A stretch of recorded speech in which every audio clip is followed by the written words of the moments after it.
전체는 음료에 관한 이야기고 또 이 매춘부에 관한 이야기도 되지만은 여기 본문에 보면은 불륜에 관한 이야기도 기록되어 있어요.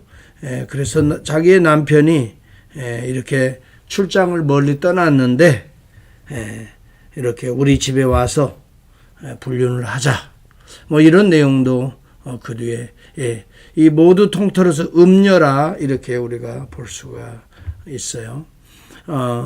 정말 이 시대는 음란한 시대의 문화인 것을 우리가 다시 강조하지 않아도 여러분들이 실제적으로 체험하고 있을 거예요.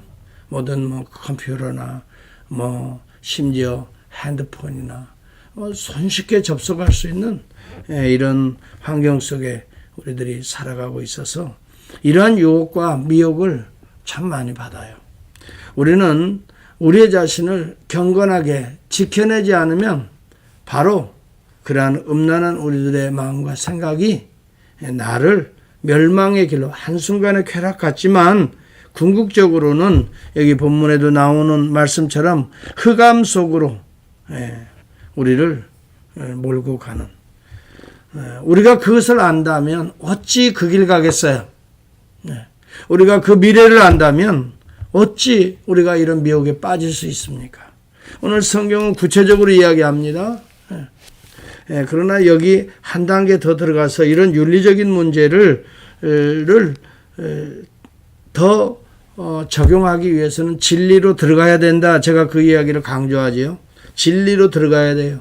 왜 음란한 것이 구체적으로 우리의 삶에서 문제가 되는가? 진리의 문제, 언약을 파괴하고 있기 때문입니다. 오늘 우리의 삶은 하나님과 우리 사이 언약에서부터 만물이 시작되는 것이죠. 하나님이 우주 만물을 창조하시고 제일 먼저 언약하신 부분이 있단 말이죠. 이 과실은 따먹지 말라. 남은 모든 것은 잘 네가 누리고 다스리고 또 먹고. 그렇지만 하나님이 금하신, 그런데 이 남녀의 관계도 언약이에요. 그래서 한 남자와 한 여자를 이게 결혼의 언약 아니겠어요? 성혼이라고 그래요. 그래서 여러분 이것도 하나의 언약이에요. 그 관계를 신실하게 지켜내는 것, 이것이 바로 우리는 경건한 삶이에요. 이것은 하나님과 우리 사이의 언약과 더불어서 이 모든 신실한 페이스풀한 언약이 우리의 관계 속에서 이루어지기를 원하시는 하나님의 뜻이 있는 거예요. 그러므로 하나님과의 관계가 바로 서 있는 자들은 우리의 삶에서 언약을 소중히 여기게 된다. 두 번째 여기 우리가 알아야 될 것은 언약을 파괴하는 요소가 뭐냐? 그리고 어떻게 우리가 이러한 언약을 신실하게 지킬 수 있느냐? 이 문제입니다. 여기 본문에 보면 말씀을 성육화하라 이렇게 말해요. 내 명령을 지켜서 살며 내 명령을 간직하라. 내 법이 내 눈동자처럼 여기라. 손가락에 매라. 내 마음판에 새기라. 이것은 말씀이 내 몸에 달라붙어 있어야 된다. 내 심장 속에 흘러야 된다. 내 생각 속에 말씀이 흘러야 된다. 내 감정 속에 하나님의 말씀이 살아 움직이고 역사해야 된다. 이 말을 이것을 우리는 말씀의 성육화다 이렇게 말할 수가 있습니다. 하나님의 말씀이 성경에 있고 나는 또 나대로 따로 이렇게 움직이는 것이 아니라 하나님의 말씀이 내 안에 육화가 되어서 내가 움직일 때 하나님의 말씀이 동시적으로 같이 움직이는 거예요. 그리고 그 안에서 하나님의 말씀이 나의 눈이 되고 눈동자처럼 지키라고 그랬잖아요. 그리고 하나님의 말씀이 내 머리가 되고 생각하는 것이 하나님의 말씀의 기준에서 하고 내 마음의 감정의 핵심에 하나님의 말씀이 들어가 있어서 요동치는 감정도 붙들어주고 바로 여러분 이 말씀은 누굽니까? 그러면 이 말씀이 육신이 되어 우리 가운데 거하시는 예수 그리스도십니다. 오늘 예수 그리스도가 오늘 우리와 연합해서 함께 동행하는 것, 이것이 말씀의 성육화예요. 예수 그리스도가 내 생각 속에 우리 주님이 지배해서 우리 주님의 뜻이 하늘에서 이루어지는 것처럼 오늘 내 삶의 현장에서 이루어지도록 하는 것, 이것이 미혹을 물리치는 첫 번째는, 이것을 저는 말씀의 성육화다, 진리의 성육화다, 이렇게 말할 수 있어요. 마음판에 새기라. 이 마음 속에 여러분 예수 그리스도가 새겨져 있어서 내 마음으로 생각하는 것, 내 감정 속에서도 예수 그리스도가 충만히 임재하셔서 내가 분노할 때에 예수 그리스도의 온유와 겸손의 감정으로 내 분노를 다스리고, 내가 곁길 갈 때에 그리스도의 진리의 말씀으로 책망해서 나를 정도의 길로 가게 하고, 이것이 말씀의 성육하다 이 말이죠. 그리고 여러분 두 번째는 말씀의 관계화가 이루어져야 됩니다. 이 말은 여기 제가 어디에서 그 원리를 찾냐면은, 지혜에게 너는 내 누이라 하며 명철에게 너는 내 친족이라 하라. 누이나 친족, 여러분 가장 가까운 마음을 그래도 터놓고 이야기할 수 있는 관계입니다. 오늘 우리 주 예수 그리스도가 우리 속에 성육화됨과 동시에 두 번째 관계화되어야 합니다. 그분이 가장 친해야 됩니다. 그분과 항상 소통해야 됩니다. 그분께 묻고 그 말씀의 답을 들어야 됩니다. 이걸 우리는 관계화라 이렇게 말할 수가 있습니다. 여러분, 그래서 우리가 무엇을 행할 때에, 무엇을 결정할 때에, 또 어떤 문제로 고민할 때에 그런 고민을 먼저 우리 안에 임재해 계신 성육화 되신 우리 주님께 묻는 것. 여러분, 이럴 때에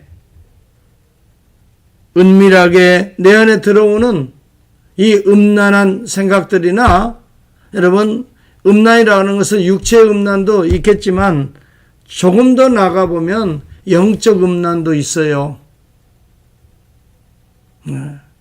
진리를 비진리와 섞어버리는 거 영적인 음란입니다. 음란 행위입니다. 분명히 우리에게 하나님의 말씀의 진리를 우리 안에 주셨음에도 불구하고 이것을 세상적인 것과 섞어버리는 겁니다. 그래서 세상 돌아가는 식으로 생각하고 판단하고 말하고 행동하는 것, 이거 육체적 음란 못지않게 영적인 음란입니다. 이스라엘 백성들이 가장 큰 죄악이 바로 음란죄였는데, 이 음란이 우상 숭배로 빠진 것을 음란한 것이라고 표현했습니다. 여러분, 진리를 비진리와 섞어버리면 이것이 혼합주의에 빠지게 됩니다. 이 세상의 문화는 지금 엄청 타락해 있습니다.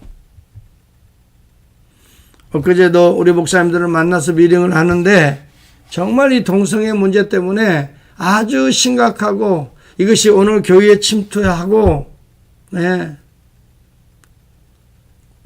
그래서 여러분 이 지역 교회에도 이 문제 때문에 교회가 갈라지고 또 지금 이런 위기 가운데 있다는 이야기를 제가 듣고 있었습니다. 여러분, 이만큼 교회에 지금 이 교회의 제도에 침투해 있어요. 우리는 분명히 압니다. 우리는 진리와 비진리는 섞어질 수가 없습니다. 그리스도와 벨리알이 어찌 한 몸을 이룰 수 있겠느냐라고 말합니다. 여러분, 예수 그리스도는 그리스도입니다. 만왕의 왕이시고 만주의 주시고 창조주이시고 또 우리의 구속주이십니다. 세상에 그 어떤 자가 예수 이외에 다른 창조주가 어디가 있고, 예수 그리스도 위에 우리를 대신해서 속죄할 이 피가 흘려주시는, 또 떼어주시는 분이 누가 있습니까? 여러분, 우리는 오직 그리스도십니다. 그분이 오늘 우리 안에 관계를 날마다 매 순간 맺어야 할 것입니다. 그럴 때 누가 우리를 지키느냐? 그 말씀 대신 그리스도가 우리를 지켜주시는 거예요. 어떻게 지켜요? 말씀을 순종을 통해서 지켜가는 것입니다. 그래서 여러분, 네가 지혜를 사랑하면 지혜가 너를 사랑할 것이다. 네가 관계를 잘 지켜내면 지혜가 너를 언약의 성취로 인도하게 하실 것이다. 여러분, 우리 주 예수 그리스도는 다 이루셨다라고 요한복음 19장 30절에 말씀하고, 무엇을 이루어요? 우리의 구속을 이루어요. 무엇을 이루어요? 우리의 영생을 이루어요. 무엇을 이룹니까? 우리 불안한 우리의 마음에 평안을 이루시는 거예요. 무엇을 이룹니까? 하늘의 뜻이 땅에서 성취되는 모든 사건들을, 무엇이 이루어집니까? 오늘 우리의 문제 속에서 하나님의 개입하심이 이루어지는 것입니다. 그리 되면 구체적으로 우리가 생각하는 것 이상의, 기대했던 것 이상의 놀라운 하나님의 역사로 하나님의 결과물을 만들어 주실 것입니다. 사도 바울도 항상 말씀의 성육화, 이 관계화를 중요시 여긴 걸 봅니다.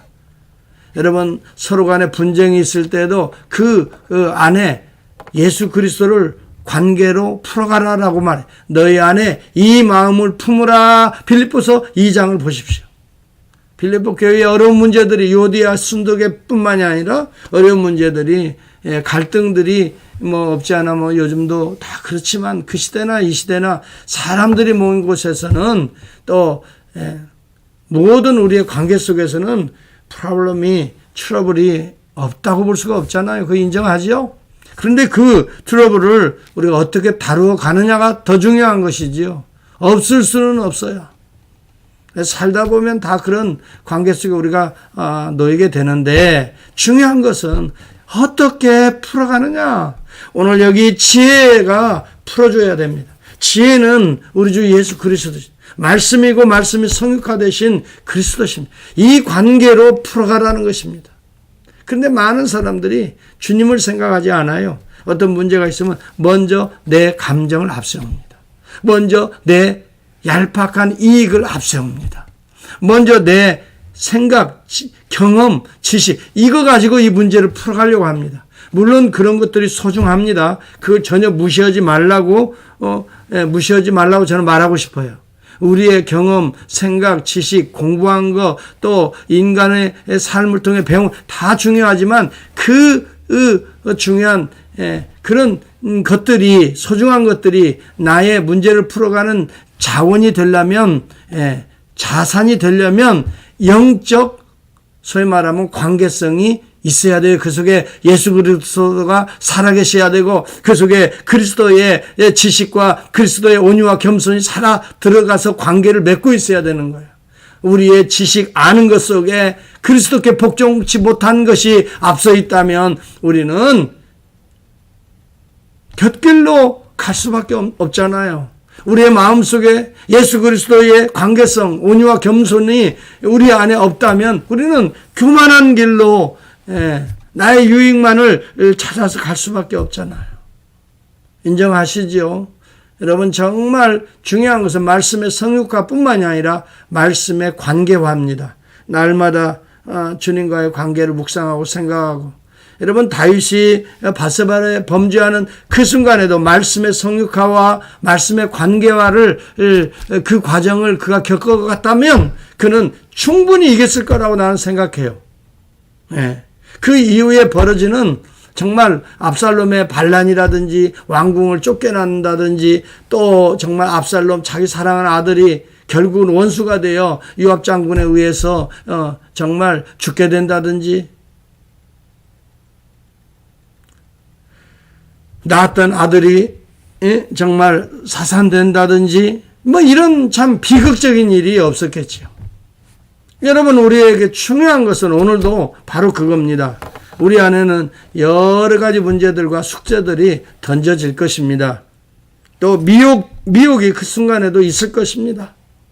또 대충 혼합해서 살아가고자 하는 그런 또 안일한 길로 내가 잠깐 눈 한번 감으면 모든 문제가 뭐가 잘 될 것처럼 우리가 그렇게 판단하고 나아가는 부분도 없지 않아 있을 것입니다. 그러나 그 속에 예수 그리스도가 정말 그것을 원하는지를 여러분 관계를 맺어야 됩니다. 그리고 물어야 됩니다. 그리고 왜 그러냐고 진지하게 묻고 답하고 또 그의 음성을 들어야 됩니다. 그때 우리가 깨닫게 되면은 맞다. 아멘입니다. 아멘, 아멘. 여러분, 그래서 매일매일 하나님의 말씀 원바들을 통해 묵상하는 것 대단히 중요합니다. 그만큼 성장합니다. 제가 볼 때 우리 교회에서 영적으로 가장 성장하는 사람이 누굴까? 여러분, 그 말씀을 날마다 묵상해서 올리는 분 같아요. 네. 왜? 말씀이 성육화되고 말씀이 관계화되는 순간이거든요. 그러니 여러분, 말씀이 우리를 잘하게 하는 거예요. 성숙하게 만드는 거예요. 그래서 마지막 단계는 말씀의 생활화입니다. 말씀의 성숙화입니다. 저는 생활화라고 말하지만 말씀의 성숙화입니다.